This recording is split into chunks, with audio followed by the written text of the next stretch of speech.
Potter County Commissioners are reviewing the recent landfill fire and what comes next. We also need to report there is a deadline early next week for victims of that fire. Thank you for joining us tonight. Maya has the evening off.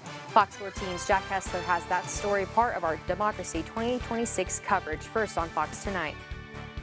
Max Dunlap, Potter County Emergency Management Coordinator and Amarillo Area OEM Director of Emergency Management, says his report today to the Commissioners Court was to explain what was done and to give them somewhat of a timeline. With regards to evacuations, regards to when Potter County actually responded to it, the actual timeline of when the event started, which was the Sunday before that on the 17th, and explaining some of the timelines as the next 36 hours went through.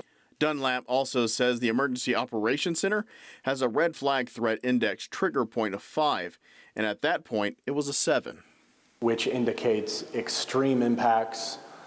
If something were to happen, it's an indicator of it can be bad if something were to happen. Therefore, our team stood up before the fire started and remained stood up. Continuing response from fires in Randall County, we remained activated to support this fire as well.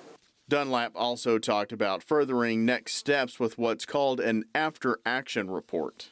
The action report is a document highlighting areas that needed to be improved, as well as highlighting areas that were effectively done, or strengths. And then that document is produced.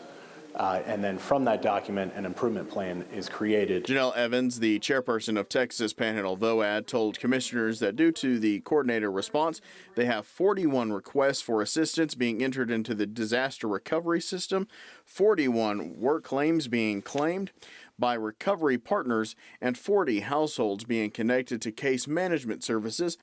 Evans says the deadline is July 1st, which is next Wednesday. They encourage you to reach out before Wednesday. First, we're looking at 45 days past the disaster, and so any immediate needs should have been met that are going to be met because they've requested. So at our 45-day mark, thereabouts, we're fixing to move in from immediate to short-term/long-term recovery. On the after-action report, Dunlap says there is no definite timeline. He says that can take weeks or even months. We have what help is available to those impacted by the fire and how to apply at myhighplains.com.